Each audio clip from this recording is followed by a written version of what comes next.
Di tengah hutan lebat Banyuwangi, di sebuah rumah sederhana yang dihiasi dupa dan mantra-mantra, seorang wanita tua dengan rambut memutih memandang ke langit malam. Embok Sumarni, seorang dukun santet sakti, telah menyaksikan banyak kematian, namun kali ini sesuatu yang jauh lebih buruk datang mengetuk pintu rumahnya. Putri satu-satunya, Linda, yang ia kirim ke Kamboja untuk mencari kehidupan lebih baik, kembali dengan tubuh kurus, wajah pucat, dan bekas luka yang tak bisa disembunyikan. Linda telah dijual, bukan sebagai pekerja, tapi sebagai korban dalam perdagangan organ manusia. Ketika Linda menceritakan kisah kelamnya, kemarahan Embok Sumarni meluap. Bukan hanya karena penderitaan anaknya, tetapi karena kesadaran bahwa hukum tidak mampu melindungi mereka yang terperangkap dalam kekejaman dunia. Disinilah kisah ini dimulai, sebuah perjalanan balas dendam yang tak termaafkan, yang dimulai dari santet yang menembus batas negara. Jika hukum gagal memberikan keadilan, alam gaiblah yang akan bertindak. Dan kali ini, kematian bukan hanya sekadar akhir, tetapi awal dari sebuah kutukan yang tak terelakkan. Malam itu, langit di atas Banyuwangi seperti menahan napas. Angin hanya berdesir pelan, menyapu daun-daun pisang di pekarangan rumah Embok Sumarni.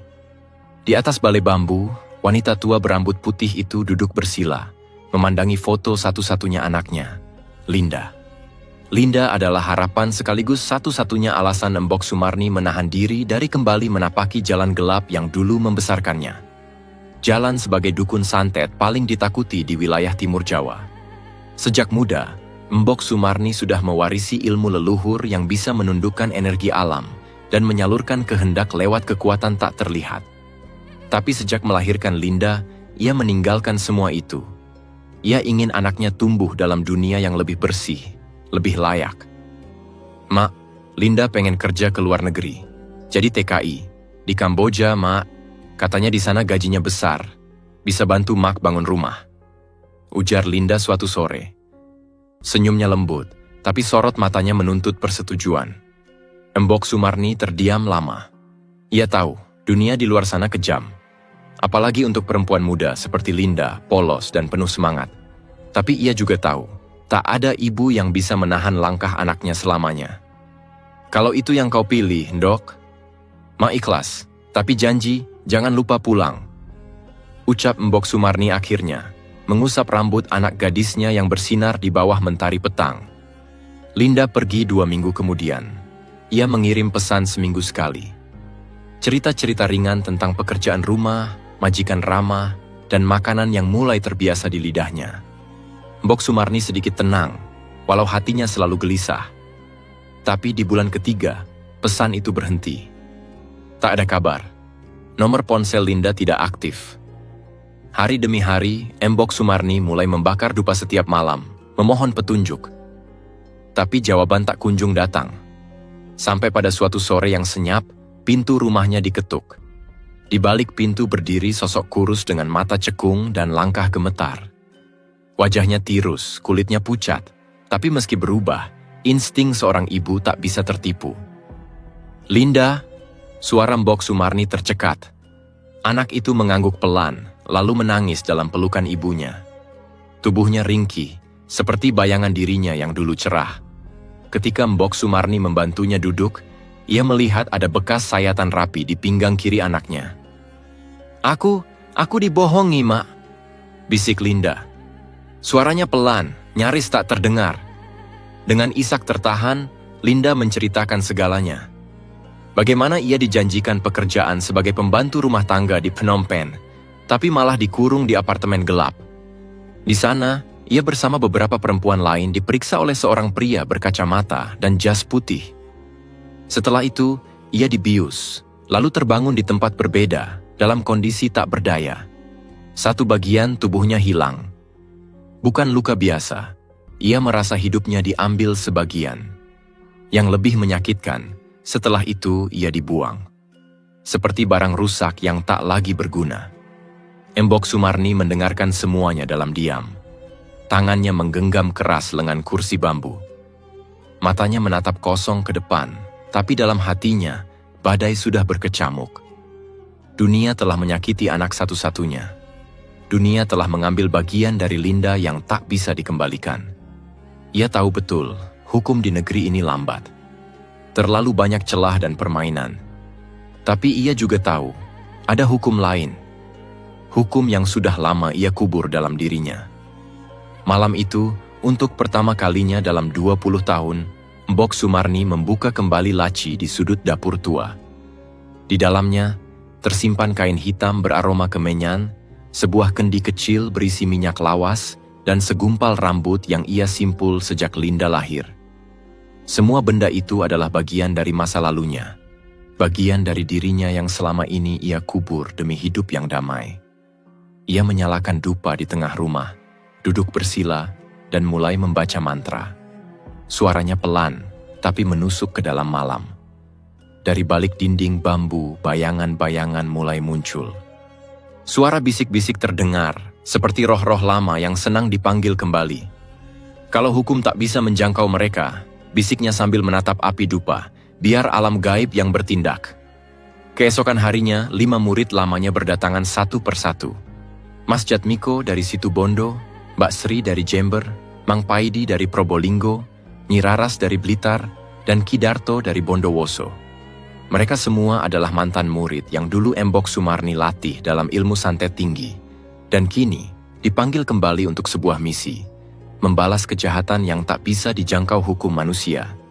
Setiap murid diberikan satu nama, 5 nama orang yang disebut Linda sebagai pelaku, dokter yang mengoperasinya, agen TKI yang merekrutnya, pejabat imigrasi yang memudahkan pengiriman ilegal, penadah organ di Phnom Penh, dan pejabat rumah sakit yang menjadi dalang utama.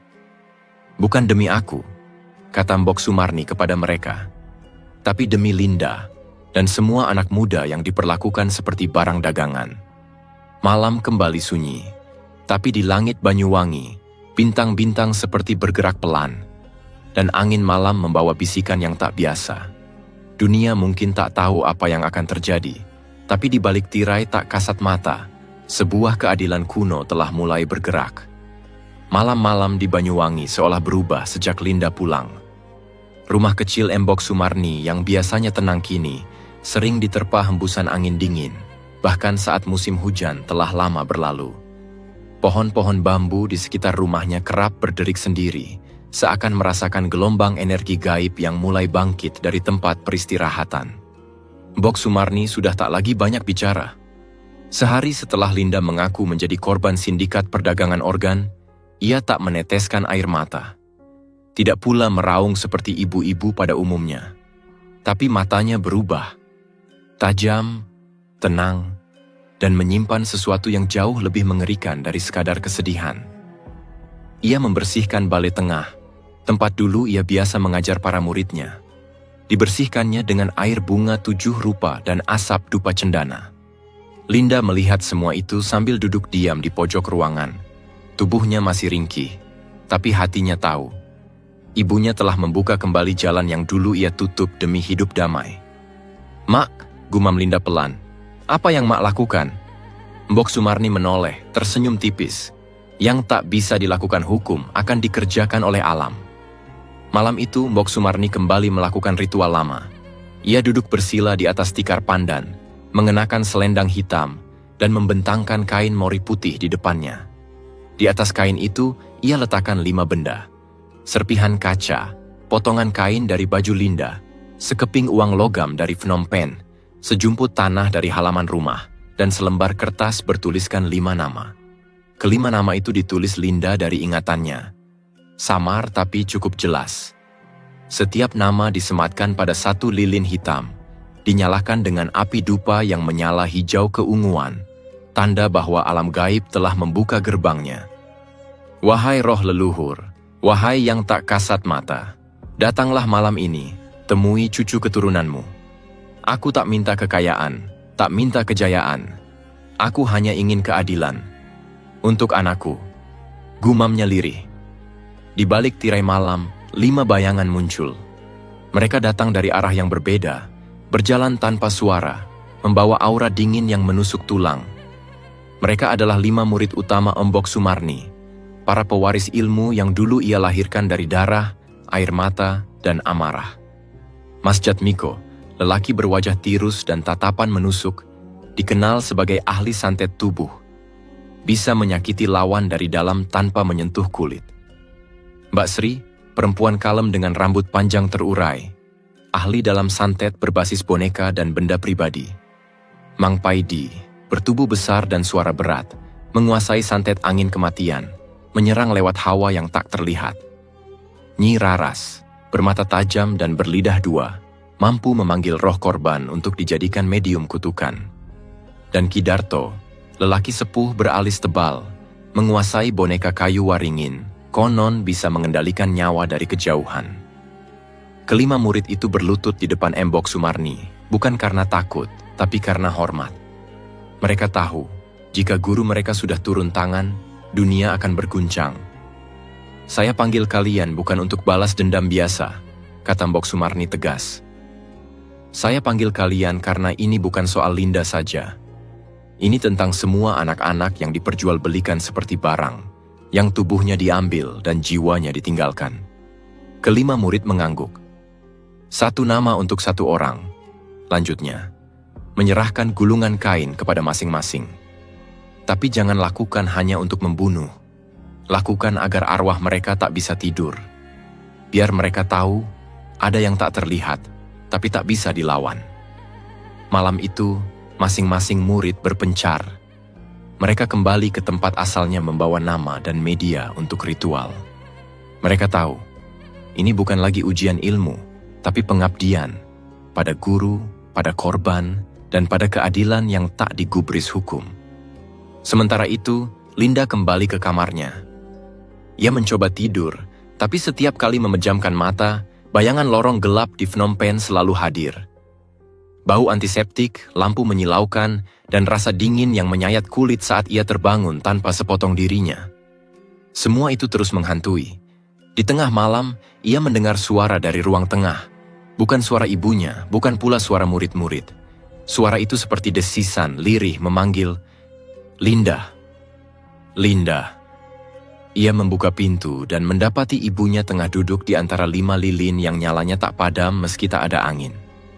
Wajah Mbok Sumarni tenang, tapi di balik itu ada energi yang tak bisa dijelaskan. Aura yang membuat siapapun ingin menunduk. "Ndok," bisik Mbok Sumarni tanpa menoleh.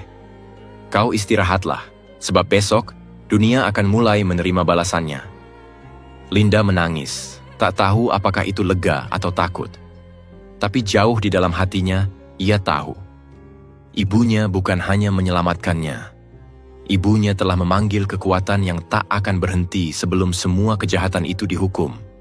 Bukan oleh tangan manusia, tapi oleh tangan-tangan dari balik tirai yang tak kasat mata. Langit Phnom Penh siang itu tampak cerah, tapi di langit gaib yang tak kasat mata, awan gelap mulai menggulung pelan.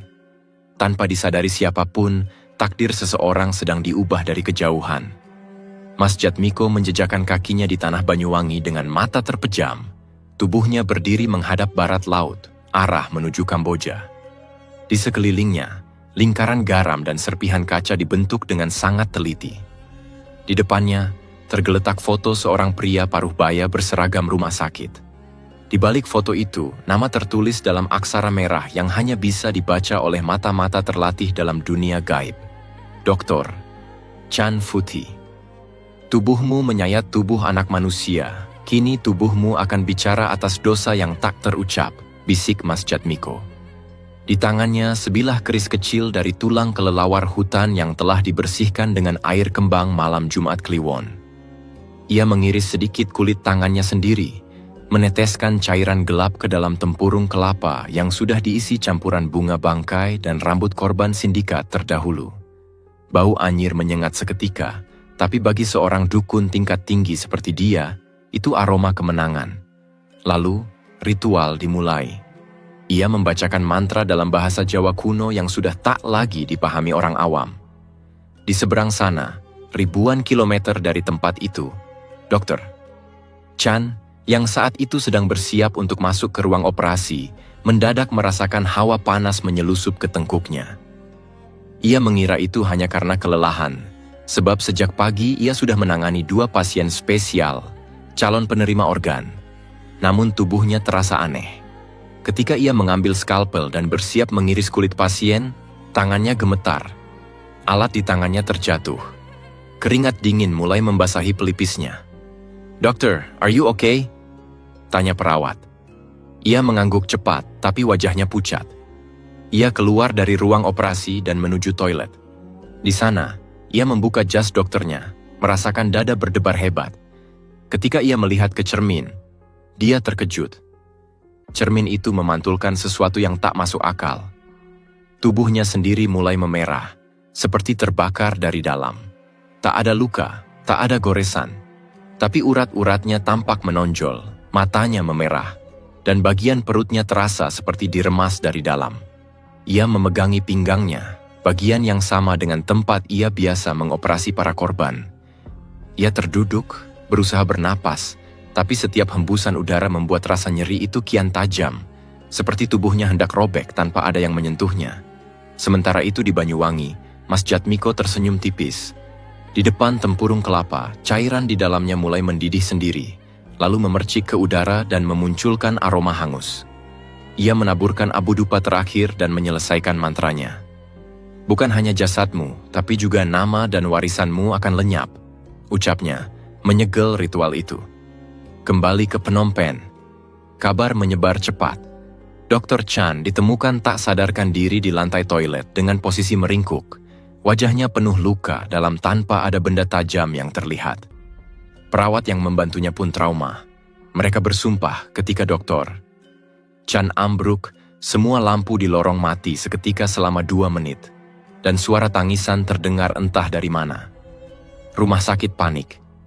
Apalagi ketika hasil pemeriksaan medis tak menemukan penyebab logis. Tidak ada racun, tidak ada trauma fisik, tidak ada cedera luar.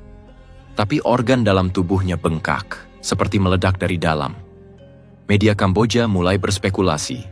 Sebagian mengatakan ini mungkin efek dari virus langka. Ada juga yang menyebut ini akibat tekanan kerja. Tapi di kalangan pekerja migran Indonesia di sana, kabar beredar dari mulut ke mulut. Embok Sumarni sudah bergerak. Linda yang berada di rumah ibunya di Banyuwangi mendengar kabar itu 2 hari kemudian. Ia gemetar, tak tahu harus senang atau takut. Embok Sumarni hanya mengangguk. "Masih 4 lagi," gumamnya pelan. Malam itu Linda bermimpi aneh. Ia melihat lorong rumah sakit yang dingin dan gelap. Di ujung lorong berdiri sosok laki-laki berbaju putih dengan wajah pucat. Pria itu memanggil namanya sambil menangis, lalu tubuhnya menggelembung dan meledak menjadi asap gelap. Linda terbangun dengan peluh membasahi tubuhnya. Ia menangis, bukan karena takut, tapi karena tahu. Meski satu pelaku telah menerima balasan, tapi jiwa-jiwa yang menjadi korban masih berteriak dalam kegelapan. Langit Surabaya malam itu mendung, seperti menyembunyikan sesuatu yang akan terjadi. Udara lembab, hujan belum turun, tapi angin berembus dengan rasa ganjil, dingin yang menusuk tulang. Di sebuah rumah kontrakan sederhana di daerah Tambaksari, seorang perempuan paruh baya duduk sambil menghitung uang lembar demi lembar. Di meja tergeletak beberapa paspor, daftar nama, dan brosur-brosur lowongan kerja luar negeri. Namanya Bu Ratna, agen TKI tak resmi yang menyalurkan Linda ke Kamboja. Wajahnya tampak tenang, meski tangan kanan yang memegang pulpen sedikit gemetar. Beberapa hari terakhir, ia mendengar berita aneh tentang kematian seorang dokter di Phnom Penh. Dari jaringan gelapnya, ia tahu itu bukan sembarang kejadian. Dan malam itu, tanpa ia tahu, takdirnya sudah dikepung oleh kekuatan dari tempat yang tak kasat mata. Di Banyuwangi, Mbak Sri duduk bersila di depan kamar bambu yang remang. Di tangannya, sehelai rambut Linda dan segumpal kain yang diambil dari baju bekas yang masih menyimpan bekas luka lama. Di hadapannya, boneka jerami telah dibentuk menyerupai Bu Ratna, lengkap dengan inisial nama yang dijahit dengan benang merah, RTN. Mbak Sri bukan dukun biasa. Ia ahli dalam santet berbasis media tubuh, menggunakan potongan tubuh korban atau simbol tubuh untuk menyakiti secara gaib. Tapi malam ini, ia memakai metode kuno yang lebih menyeramkan, tulisan kutukan. Ia mengambil darah haid kering yang sudah diasapi dengan kemenyan semalam suntuk, mencampurkannya dengan getah pohon jaranan, lalu menulis mantra di selembar kain putih kusam. Tangannya gemetar sedikit, karena ini bukan sembarang tulisan.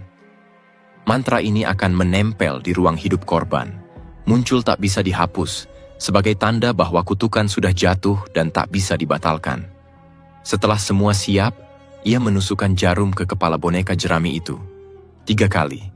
Lalu ia membisikkan nama korban, lengkap dengan tempat tinggal dan nama-nama gadis yang pernah dijebak. Dosa atas Linda, dan atas banyak perempuan lain, ditulis di dinding tak kasat mata, biar langit yang menghapus atau menenggelamkan. Sementara itu, di Surabaya, Bu Ratna yang merasa was-was memutuskan untuk tidur lebih awal. Ia mematikan lampu dan mengunci semua pintu. Tapi saat tengah malam, ia mendadak terbangun. Udara kamar terasa berat, seperti dipenuhi asap tak terlihat. Dari arah dapur terdengar suara pelan, "Linda." Ia bangun, membuka pintu kamar, dan melangkah perlahan. "Siapa?" tanyanya. Tak ada jawaban. Ia menyusuri lorong rumah kontrakan, tapi semua gelap. Ketika ia menyalakan lampu dapur, jantungnya nyaris berhenti berdetak. Di dinding dapur, dengan warna merah tua, tertulis satu kata besar, "Linda." Tulisan itu menetes pelan seperti masih basah. Ia mendekat, mencoba menyentuhnya, dan seketika itu juga, tubuhnya seperti disetrum oleh dingin yang tajam. Tubuhnya gemetar hebat. Ia lari kembali ke kamar, tapi sesampainya di sana, seluruh dinding kamar juga telah dipenuhi tulisan-tulisan lain. "Jual jiwa." "Dosa tak hilang." "Linda." "Bayar dengan rasa." Ia berteriak. Tetangga datang dan mencoba masuk, tapi pintu kontrakan tak bisa dibuka meski sudah didobrak. Dari luar, terdengar suara gaduh, jeritan, dan benda pecah. Akhirnya, saat pagi menjelang, pintu terbuka sendiri. Para tetangga masuk dan menemukan Bu Ratna tergantung di ruang tengah. Wajahnya membiru dan tak dikenali lagi. Aneh, tak ada tali. Ia tergantung tanpa alat, seperti melayang, lalu jatuh begitu saja saat fajar menyingsing. Yang membuat semua orang terdiam. Tulisan-tulisan itu masih ada di dinding. Saat dicoba dibersihkan, noda merah itu malah menyebar seperti tinta hidup. Polisi datang, tapi tidak menemukan jejak penganiayaan. Rumah dikosongkan, tapi cerita tentangnya menyebar cepat. Rumah itu dikutuk, dan perempuan itu menerima balasan dari alam yang lebih tinggi. Di Banyuwangi, Mbok Sumarni mendengar kabar itu dari radio kecilnya. Ia hanya mengangguk pelan. Matanya menatap keluar jendela, ke pohon-pohon rindang yang bergoyang tertiup angin. 2 sudah, tinggal 3, gumamnya. Linda duduk di sudut rumah memeluk lutut. Ia mulai merasa sesak, bukan karena takut, tapi karena entah kenapa, setiap malam ia bermimpi dirinya berdiri di depan rumah-rumah kosong, memanggil orang-orang yang tak dikenal, lalu melihat mereka jatuh satu persatu. Hatinya bimbang. Di satu sisi, ia ingin keadilan. Tapi di sisi lain, ia tahu bahwa dendam bukanlah pintu yang hanya bisa dibuka dari luar. Ia juga bisa menyeret yang membuka ke dalam kegelapan yang sama. Pagi itu, suasana di kantor imigrasi pusat Jakarta tampak seperti biasa. Sibuk, penuh berkas, dan rapat yang terus bergulir tanpa jeda. Di ruang rapat lantai 3, para pejabat berpakaian rapi tengah membahas perpanjangan kerja sama luar negeri dalam penyaluran tenaga kerja. Di antara mereka, duduk seorang pria berperawakan tinggi, berkacamata emas, dan senyum yang selalu tampak diplomatis. Namanya Pak Rino, pejabat senior yang bertahun-tahun menjadi jembatan gelap antara agen-agen ilegal dan sistem keimigrasian. Dialah yang dulu menandatangani berkas keberangkatan Linda, meskipun tahu dokumen itu dimanipulasi. Ia juga yang menerima uang ucapan terima kasih dari Bu Ratna dan agen luar negeri. Ia berpikir, itu hal biasa, saling bantu, saling untung. Tapi ia tidak tahu bahwa pada hari itu, angin dari timur sudah datang untuk menagih balasan. Di Banyuwangi, Mang Paidi bersiap. Lelaki bertubuh kekar dengan wajah seperti batu karang itu dikenal sebagai penyihir angin. Ia jarang bicara, tapi sekali ia mengirim santet, maka seluruh ruangan bisa berubah menjadi liang yang tak terlihat. Mbok Sumarni memberinya selembar foto usang Pak Rino. Ia tak menjelaskan banyak, hanya berkata, "Dia yang membukakan pintu neraka untuk anakku." Mang Paidi mengambil ilalang merah dari Bukit Wurung dan pasir kuburan bayi dari desa Alas Patik. Kedua bahan itu ia simpan dalam kendi tanah liat yang dikubur 3 malam berturut-turut. Setelah malam ketiga, ia menulis nama Pak Rino di atas daun lontar, meniupkannya dengan mantra yang sangat tua, lalu menaruh daun itu di tengah kendi. "Biar angin tahu kemana harus pergi," gumamnya pelan. Di Jakarta, siang itu, Pak Rino sedang memimpin rapat. Tiba-tiba, angin berembus dari ventilasi ruangan, padahal AC dimatikan. Kertas-kertas di atas meja mulai terangkat perlahan, satu persatu beterbangan. Semua orang saling pandang, bingung. "Ini, kenapa?" tanya salah satu staf. Lampu mendadak berkedip-kedip. Di ujung ruangan, tumpukan berkas jatuh sendiri. Sebelum ada yang bisa bicara lagi, Pak Rino mendadak ambruk. Tubuhnya terjatuh ke lantai dengan keras. Mulutnya menganga, lalu dari dalamnya keluar cairan pekat berwarna kehitaman. Seolah-olah isi tubuhnya sedang diperas dari dalam. Ia mencoba berbicara, tapi yang keluar dari mulutnya adalah bahasa asing yang tak dipahami siapapun. Rekaman CCTV memperlihatkan kepalanya seperti menoleh ke kiri dan kanan secara tidak wajar, matanya terbuka sangat lebar, dan yang paling aneh, suara angin bergemuruh terdengar jelas dari dalam ruangan tertutup itu. Kertas-kertas beterbangan semakin liar, seperti badai kecil di dalam ruangan. Para staf berhamburan keluar. Beberapa berteriak, beberapa muntah karena rasa mual yang tak bisa dijelaskan. Ketika tim medis datang, Pak Rino sudah tak bernyawa. Di layar CCTV yang disimpan sebagai dokumen internal, terlihat kejadian aneh.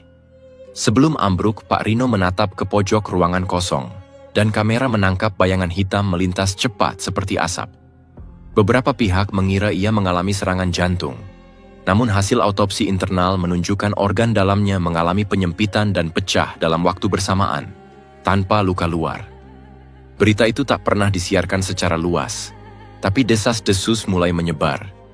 Kematian aneh mulai menyerang para pejabat yang terlibat jaringan TKI ilegal. Bisik-bisik soal kutukan dari Indonesia Timur mulai terdengar di kalangan internal kementerian. Di Banyuwangi, Mang Paidi kembali dari perjalanan sunyi ke Gunung Raung, tempat ia mengubur kendi ritualnya. Ia tak membawa kabar, tapi Mbok Sumarni tahu. 3 nama sudah jatuh, tapi wajah Linda masih muram. "Mereka memang layak dihukum, Mbok," kata Linda pelan suatu malam. "Tapi kenapa aku belum bisa tidur dengan tenang?" Mbok Sumarni memeluknya. Bau dupa masih tersisa di rambutnya. Karena balasan itu tak membuat luka sembuh, hanya menahan perihnya sebentar. Linda menatap langit-langit rumah bambu. Ia mulai bermimpi tentang suara-suara, bukan hanya dari para pelaku, tapi dari perempuan-perempuan lain yang bernasib serupa. Suara mereka memanggil, bukan minta balas, tapi minta dikenang. Langit Phnom Penh pagi itu cerah. Di sebuah gedung kantor bertingkat 5 yang terlihat modern dan steril dari luar, seorang pria keturunan Kamboja Tionghoa bernama Mr. Seng duduk di balik meja kaca tebal.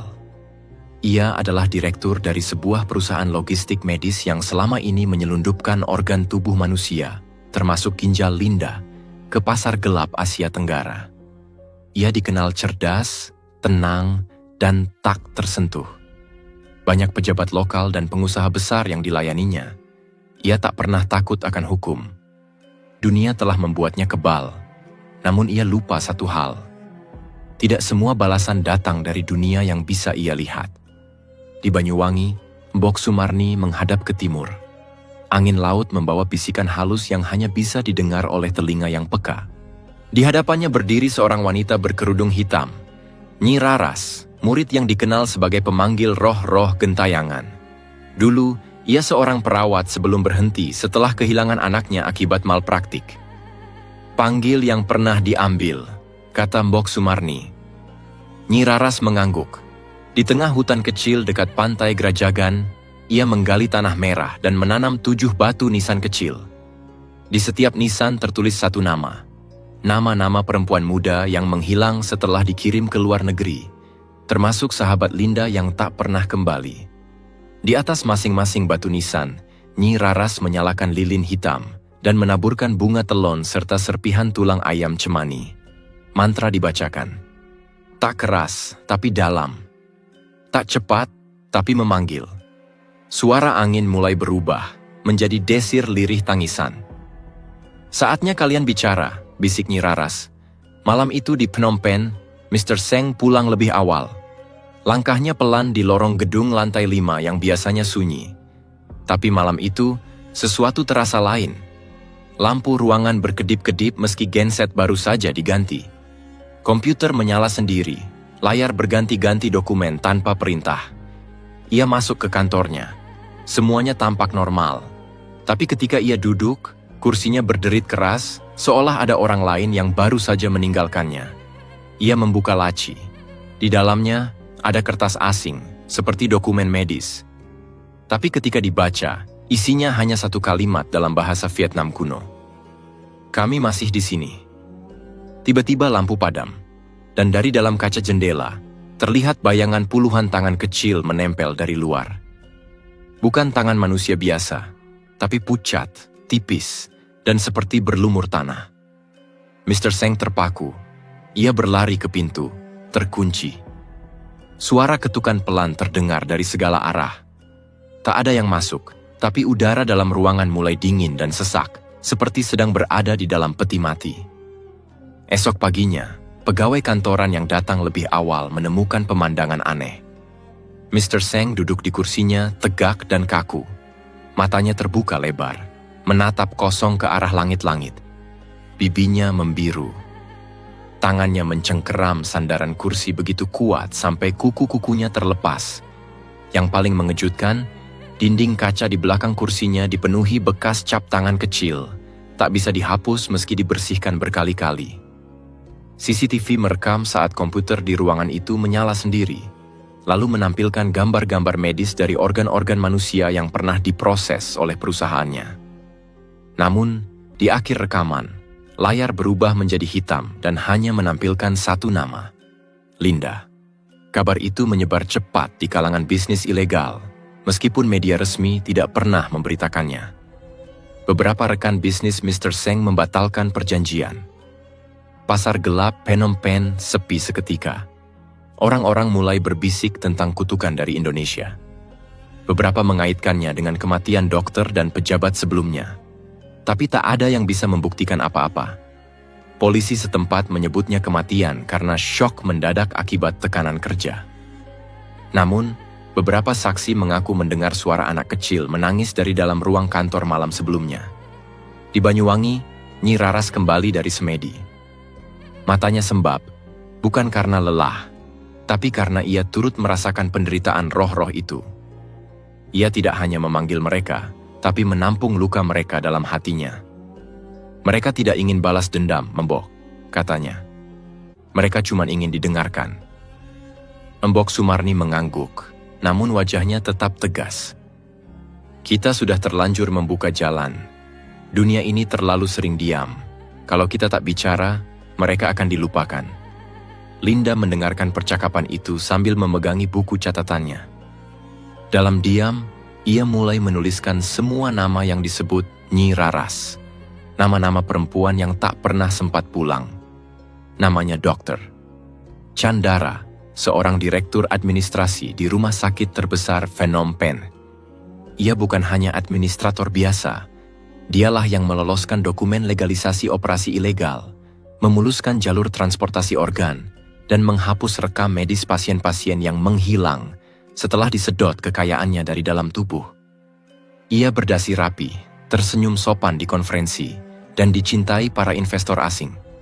Tapi di balik semua itu, ada ruang khusus di lantai bawah tanah rumah sakit, ruang operasi yang hanya dibuka ketika tidak ada pasien resmi. Di sana, organ manusia menjadi komoditas. Ginjal, hati, bahkan bagian tubuh lain yang tak pernah dilaporkan ke sistem. Linda pernah diseret masuk ke ruang itu. Ia masih ingat suara langkah kaki petugas, bau cairan aneh yang menusuk hidung, dan lampu putih yang menyilaukan sebelum semuanya gelap. Kini, pembalasan datang dari tempat yang tak diduga. Di Banyuwangi, malam hari, bulan mati. Angin berhenti berembus. Di sebuah pendopo tua yang sudah ditinggalkan sejak zaman kolonial, Ki Darto duduk bersila. Ia murid tertua Mbok Sumarni, dan satu-satunya yang masih menyimpan boneka kayu waringin. Benda pusaka yang hanya digunakan untuk pekerjaan paling kelam. Kayu waringin itu tak sembarangan, ditebang dari pohon mati yang pernah tumbuh di dekat kuburan bayi. Boneka itu kecil tapi berat dan dingin. Saat Ki Darto mengukir nama Chan Dara di dada boneka itu, suara jangkrik pun lenyap. Ia menyalakan dupa dari serbuk tempurung kelapa dan minyak cendana. Lalu memandikan boneka itu dengan air dari 7 mata air keramat. Engkau yang menukar nyawa dengan angka, kini engkau akan merasakan hitungan baliknya. Di Phnom Penh, 3 hari kemudian. Dokter, Chan sedang memimpin rapat internal rumah sakit. Suasana formal, para dokter duduk di sekeliling meja panjang. Layar proyektor menampilkan laporan keuangan. Tiba-tiba, angin dingin menyelinap masuk meskipun semua jendela tertutup rapat. Kertas-kertas di atas meja beterbangan. Proyektor mati. Listrik padam sepersekian detik, namun cukup untuk membuat semua orang berdiri kaget. Kemudian, terdengar bunyi gesekan dari ruang operasi lantai bawah. Seorang perawat yang bertugas jaga melapor. "Sir, salah satu monitor menyala sendiri, ruang operasi, tapi tak ada pasien di sana." Dr. Chan turun sendiri, didampingi 2 staf.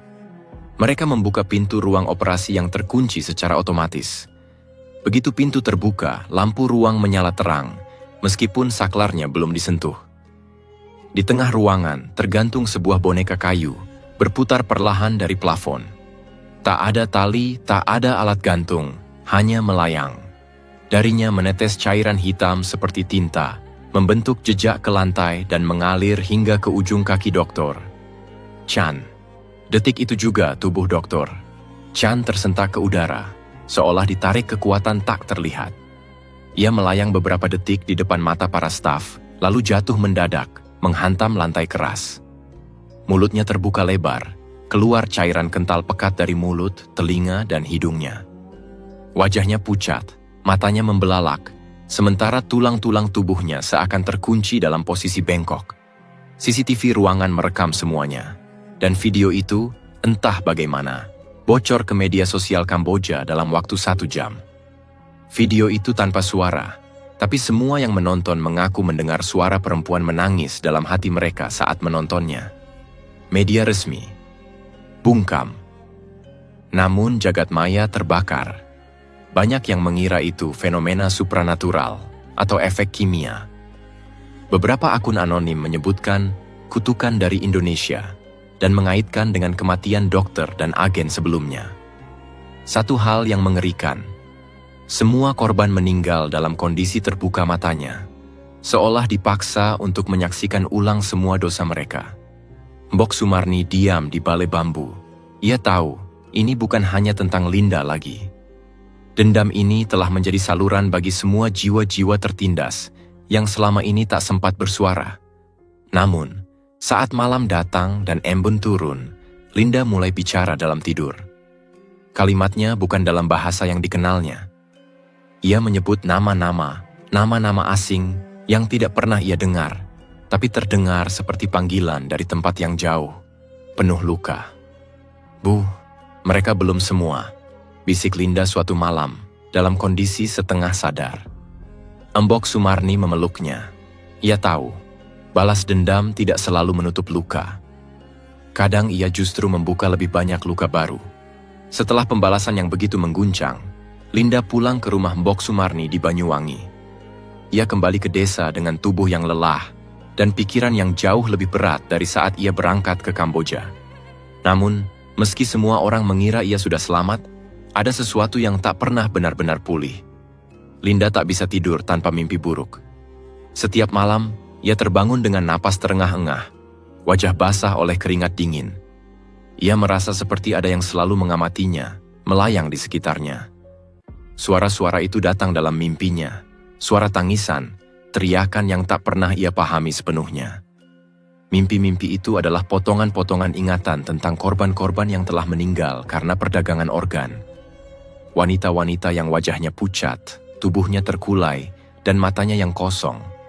Mereka tampaknya ingin menyampaikan sesuatu, tetapi kata-kata mereka hanyalah bisikan yang hilang di antara angin malam. Di dalam rumah, Embok Sumarni duduk diam di kursi bambu, menyaksikan Linda yang mulai rapuh. Meskipun tak ada lagi pelaku yang harus dibalas, meskipun sudah ada keadilan yang mengalir melalui tangan-tangan murid-muridnya, Embok Sumarni tahu bahwa ada satu hal yang belum selesai. Hati Linda belum bebas. Seperti itulah takdir, pikir Embok Sumarni. Dendam yang diajarkan oleh dunia gaib tidak hanya meninggalkan bekas luka di tubuh, tetapi juga di jiwa. Sekali terjebak dalam kutukan, jiwa manusia bisa terperangkap di antara dunia nyata dan dunia yang tak terlihat. Linda berdiri di depan cermin besar yang ada di ruang tamu rumah Embok Sumarni. Ia melihat wajahnya yang masih muda, namun ada sesuatu yang jauh lebih tua dari sekadar garis-garis halus di wajahnya. Di cermin, bayangannya tampak kabur, seolah ada sesuatu yang menghalangi pencerminan dirinya yang sebenarnya. Ia memejamkan mata dan memejamkan hati. Tetapi setiap kali ia membuka mata, makhluk-makhluk itu ada di sana, di sudut-sudut penglihatannya. Sosok-sosok yang ia kenal dari mimpinya. Orang-orang yang tak pernah bisa tidur setelah kejahatan mereka. Mereka terwujud dalam wujud yang mengerikan, tubuh hancur dan terpotong. Beberapa wajah tak lagi bisa dikenali, tetapi Linda tahu siapa mereka. Mereka adalah orang-orang yang dirugikan oleh dunia ini, yang sempat ia lihat dalam perjalanan perdagangan organ. Malam itu, Linda akhirnya pergi ke pantai, tempat di mana Embok Sumarni sering menyendiri. Di sana, ia duduk di atas batu besar, memandang laut yang gelap. Ombak menerpa pasir, tetapi hati Linda tetap bergemuruh.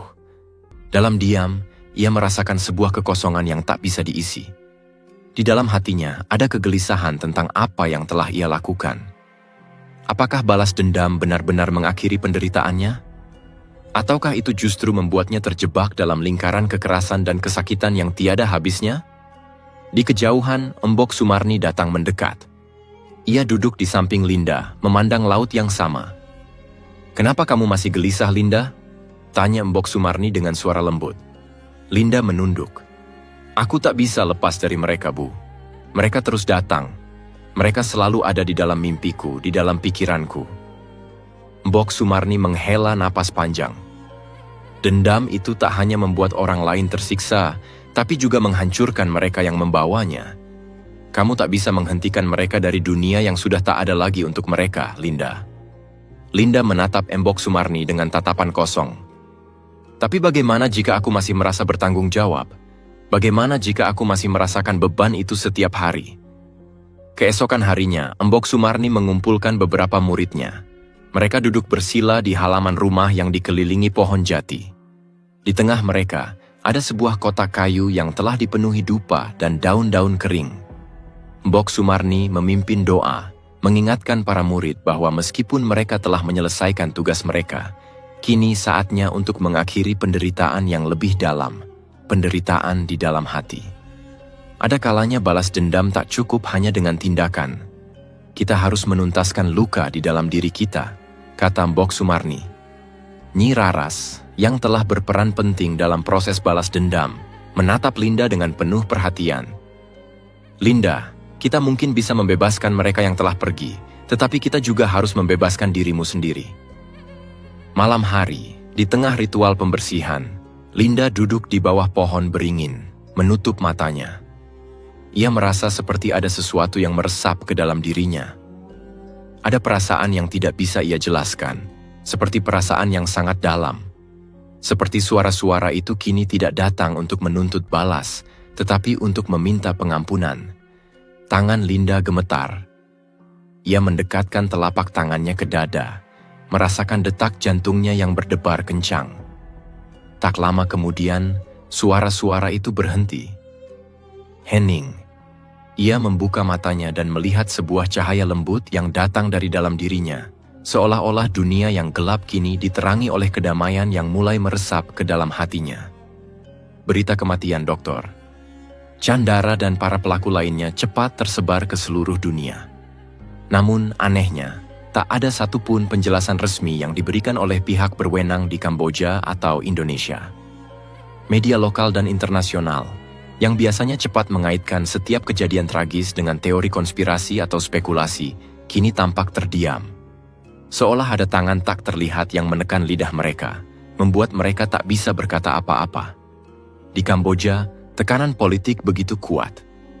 Pemerintah yang telah lama menutup mata terhadap praktik-praktik gelap yang terjadi di rumah sakit besar dan jaringan perdagangan organ, mulai mengendalikan informasi. Semua pihak yang terlibat, termasuk pejabat-pejabat tinggi, hanya dapat berbisik tentang kejadian-kejadian aneh yang terjadi pada para korban. Sementara itu, di Indonesia, keheningan yang sama terjadi. Tak ada laporan yang mengaitkan kejahatan perdagangan organ dengan serangkaian kematian aneh ini. CCTV yang bocor memperlihatkan wajah Dr. Chan yang mengerikan saat ia tewas dalam ruang operasi. Namun tidak ada pernyataan resmi yang menjelaskan apa yang sebenarnya terjadi. Para pejabat imigrasi yang terlibat, serta agen yang menyalurkan TKI ilegal, tiba-tiba menghilang tanpa jejak. Sementara itu, di Banyuwangi, Embok Sumarni merasa ada sesuatu yang tidak beres. Ia tahu, kekuatan gaib yang telah mereka gunakan tidak akan pernah bisa disembunyikan begitu saja. Dunia mungkin terdiam, tetapi ada yang menunggu di balik keheningan itu. Sesuatu yang lebih besar sedang menunggu untuk diungkapkan. Para murid-muridnya yang telah kembali ke rumah masing-masing menyembunyikan jejak mereka, namun hati Mbok Sumarni tahu bahwa mereka semua terikat oleh suatu takdir yang lebih besar, takdir yang tidak bisa dihindari. Linda, meskipun kelihatannya sudah sedikit lebih tenang setelah mengikuti ritual pembersihan, masih merasakan kecemasan yang mendalam. Ia duduk di depan rumah Mbok Sumarni, menatap laut yang luas dan tak berujung, berpikir tentang nasib orang-orang yang telah meninggal dan orang-orang yang masih bersembunyi dalam bayang-bayang kegelapan ini. "Apa yang terjadi dengan mereka, Bu?" tanya Linda suatu malam, suaranya penuh kebingungan. "Mengapa tak ada yang memperhatikan kematian mereka?" Mbok Sumarni menatap anaknya dengan mata yang dalam, penuh kebijaksanaan. "Itulah masalahnya, Linda. Dunia tak selalu siap untuk menghadapi kenyataan. Kadang kebenaran terlalu besar untuk ditangani oleh manusia biasa. Mereka yang melakukan kejahatan besar akan bersembunyi di balik kabut tebal. Kabut yang membuat mereka tak terjangkau. Tetapi kita tahu, ada suatu saat di mana kabut itu akan menghilang, dan dunia akan melihat apa yang telah terjadi."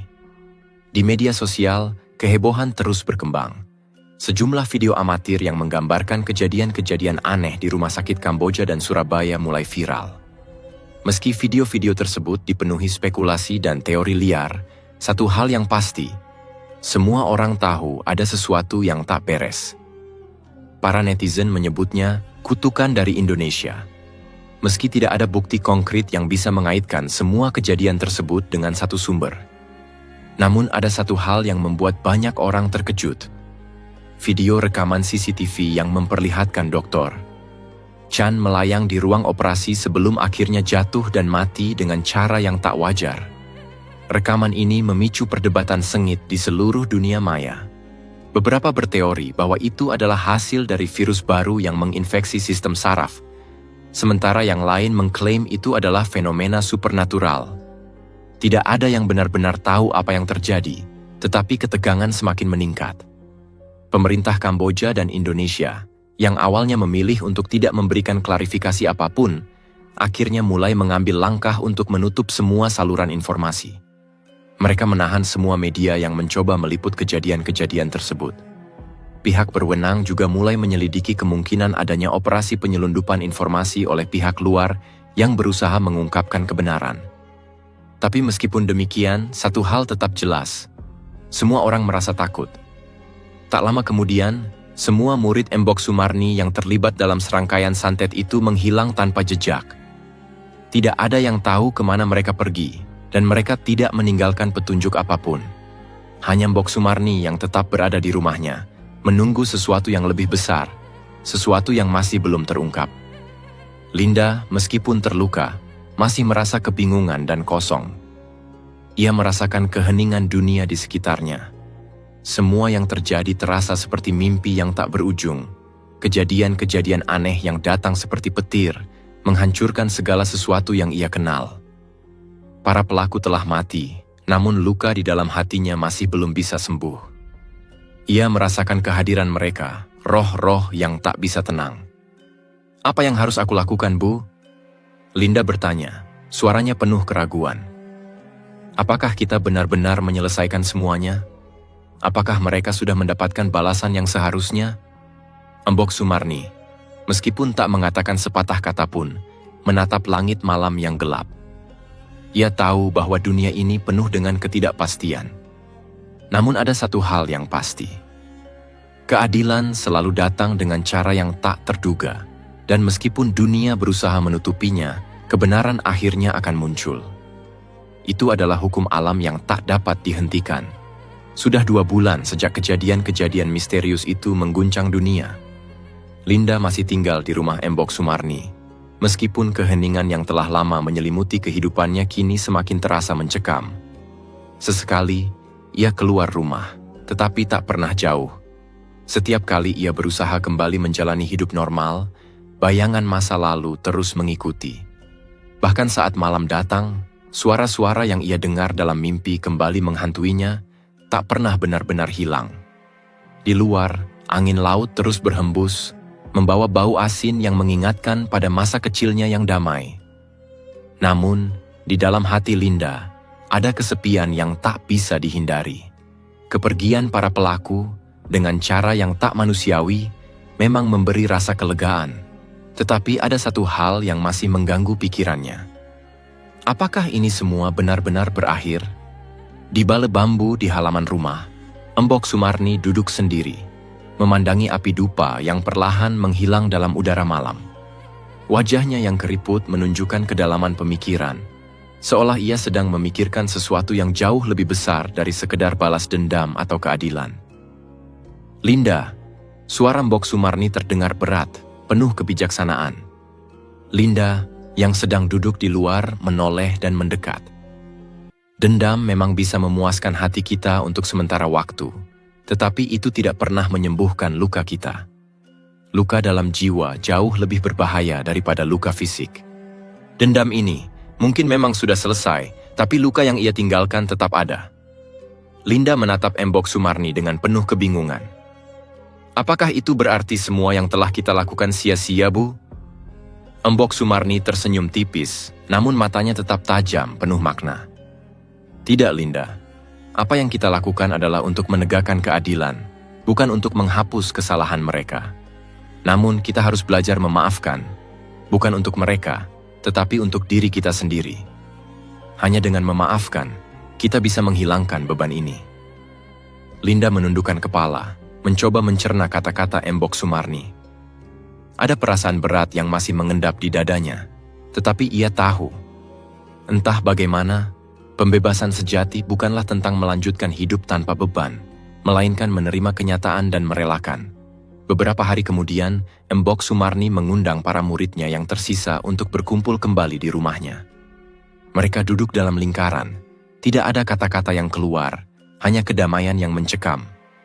Mereka tahu, tugas mereka sudah selesai, meski tak ada yang tahu dengan pasti apakah mereka bisa kembali ke kehidupan biasa setelah begitu lama terlibat dalam dunia yang tak kasat mata ini.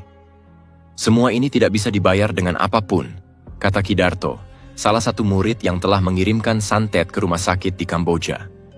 "Kita mungkin telah melakukan sesuatu yang besar, tetapi apa yang terjadi pada kita? Apa yang terjadi pada jiwa kita?"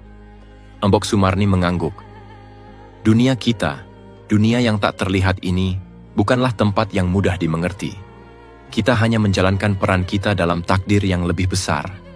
Tetapi jangan lupakan satu hal. Kita semua adalah manusia, dan keadilan yang kita tegakkan tidak bisa datang tanpa harga. Linda, kini lebih tenang, mengambil keputusan besar dalam hidupnya. Ia memutuskan untuk kembali ke Kamboja, bukan untuk melawan, bukan untuk membalas, tetapi untuk membantu mereka yang masih terjebak dalam dunia perdagangan organ. Mereka yang tak beruntung seperti dirinya. Ia ingin mengubah kisahnya dari yang penuh luka menjadi sesuatu yang bisa memberi harapan. Ia memutuskan untuk menjadi suara bagi mereka yang tak terdengar. Embok Sumarni mendukung keputusannya, meski ada kekhawatiran yang terpendam di dalam hatinya. "Keberanianmu luar biasa, Linda," katanya. "Namun ingatlah, meskipun dunia ini penuh dengan kejahatan, kita tetap bisa membawa cahaya. Tapi kita harus berhati-hati. Dunia ini penuh dengan bayangan gelap yang bisa menyelubungi kita." Hari-hari berlalu, dan keheningan di desa Banyuwangi kembali lagi. Para murid Embok Sumarni telah pergi, melanjutkan hidup mereka masing-masing. Linda, yang kini kembali ke Kamboja, bertekad untuk melawan perdagangan organ dengan cara yang berbeda. Ia tidak lagi berjuang untuk membalas dendam, melainkan untuk memberi mereka yang tak bisa bersuara sebuah kesempatan untuk hidup lebih baik. Dendam, meskipun sering terasa seperti keadilan yang terwujud, pada akhirnya hanya akan meninggalkan kita dengan lebih banyak luka. Kebenaran dan keadilan tidak selalu datang melalui balas dendam, tetapi melalui pengampunan dan keberanian untuk menghadapi kenyataan. Kadang-kadang, untuk benar-benar bebas, kita harus melepaskan masa lalu kita dan memilih untuk bergerak maju, meskipun jalan itu tidak mudah. Terima kasih telah menyaksikan kisah ini di channel kami. Jangan lupa untuk like, subscribe, dan nyalakan lonceng notifikasi agar Anda tidak ketinggalan cerita-cerita menarik lainnya. Sampai jumpa di cerita berikutnya, dan tetaplah bijak dalam setiap langkah hidup Anda. Di tengah